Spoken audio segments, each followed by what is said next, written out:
जय श्री जगन्नाथ। आज पिला माने तुम मानक पई आउ गोटे सुंदर कथाटी कौटू आसी श्रीजुक्त विभूति पट्टनायकर शिशु गल्प संकलन कथाटी कहूँ। ताले आजिर कहानीटी है कौन ना कंकड़ा को देखी बाघ छानिया। आस शुणा कहानी कंकड़ा को देखी बाघ छानिया। गोटे बणरे बाघ आउ बिलुआ संगात बसते। दुहे जाक बणरे सांग ही बुलती। बाघ तो बिलुआ ठारू बड़ुआ, तेणु से जो पशु शिकार करे से पशु मांसरू बिलुआ को भाग दी। बिलुआ को मांस खाइबा आउ कष्ट करिया को पड़े नहीं। दिने बिलुआ बाघ को डाकी कहला, संगात आउ बणरे बुली बुली भल लगु नहीं, चल आखपाख गाँ गंडारे बुलिबा, जहाँ शिकार पाइबा खाइबा। बिलुआ कथारे बाघ राजी हो गला। दुई संगात बण छाड़ी आखपाख गाँ को बुली बाहरले। बाटरे गोटे बड़ गहीर बिल पड़ला। बिलर हिड़ मुंडरे गोटे बड़ कंकड़ा गात थिला। गात को देखी बाघ पचारला, ए गात किए कहीं खोली? बिलुआ भारी चतुर, सी उत्तर देला, बड़ बड़ पशु माने हिड़ उपरे बसिले सेमानक लांज को एई गातरे पुरैबा पई एई गात खोला हैछि। बिलुआ कथा शुणी बाघ सांगे सांगे हिड़ मुंडा पर बसी पड़ी निज लांजटी को गात भितरे भर्ती करदेला। से गात भितरे कंकड़ा लुचि थिला। बाघ ता लांज गातरे पुरैबा मात्रे तार बुढ़ा गोड़ दुईटी लांज को कामुड़ी धरिला। कंकड़ा कामुड़े बाघ डहल विकल होई चित्कार करिया को लागिला। आउ तार सांग बिलुआ यह देखी भୟରେ बण को दौड़ी पड़ेगा। ठीक सेतिकी बेले सेई बाट देई जणे चासी जाउथिला। बाघर विकल कांदणा शुणी सी पचारला, बाघ मामू तम हिड़ उपरे बसी कांदुच कहीं? बाघ कांद कांद होई उत्तर देला, बिलुआ कथारे भूली मु बड़ विपदरे पड़िछि। मते जदि मामू बोली डाकिच ताहेले मते विपदरू उद्धार कर। चाषी बिलरू माटी हाणिबा गोटे कोदाल नहीं जाउथिला।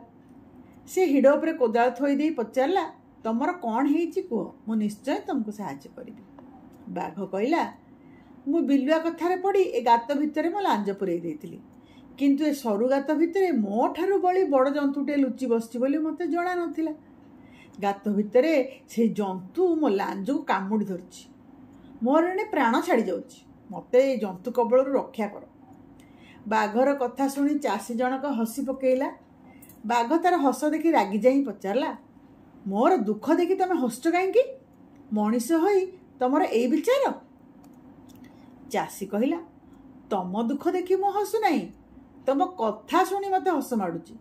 गात भितर जी तम लांगुड़ को कामुड़ी धरिची से तम ठारू बड़ी बड़ जंतु नुहे, सामान्य गोटे कंकड़ा। यह कही कोदଳାରେ कंकड़ा गात को खोलिबाकु लागिला। दुई हाथ खोलीदेला परे कंकड़ा पदा को बाहरी आसिला। कंकड़ार आकार को देखी बाघ आखि टेरा हो गला। एड़े छोट कंकड़ा ता भली बड़ुआ बाघ को कामुड़ी कंदे साराणी। बणर पशु माने जदि जानिजिबे से सामान्य गोटे कंकड़ा ता आखिरु पानी निगाड़ी देइछि, सेमाने आउ ताल ताकु मानिबे काहेकि? चारिसी मुरुकी हसी कहला, कि बाघ मामू मु कौन तुमको मिछ कहूतिली? कंकड़ा छोटिया हेले कौन हबो, तार बुढ़ा गोड़ दुईटी तम नख बड़ी धारुआ। एथर तमे बण को जाओ, मु जाऊँ कंकड़ा को नहीं तरकारी करी खाइबी। बाघ तो सेतबेलକୁ कंकड़ा पाखरे हार मानी लाजरे मुह तळକୁ पोती बसतिला। चाषी घर को बाहरिबा देखी से ताको अनुरोध कला, जहा तो हेबारे हेई गलानी, तमे मोर गोटे कथा रखिबो। मु जे कंकड़ा कामुडारे बोबाली छाड़ीतिली ए कथा काहा को कहबो नहीं। जदि अन्य काहा को कुह मु तुमको कंचा खाइदेबी।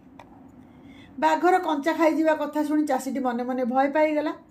बाघ कंकड़ा कथा आउ काहाको कहबो नाही बोली कथा देई से घर को फेरी आसिला। चाषीर स्त्री मसला देई अति जत्नर से दिन कंकड़ा तरकारी करथिला। चाषी भागरे पड़िथिला कंकड़ार लाल टहट बुढ़ा गोड़ दुईटी।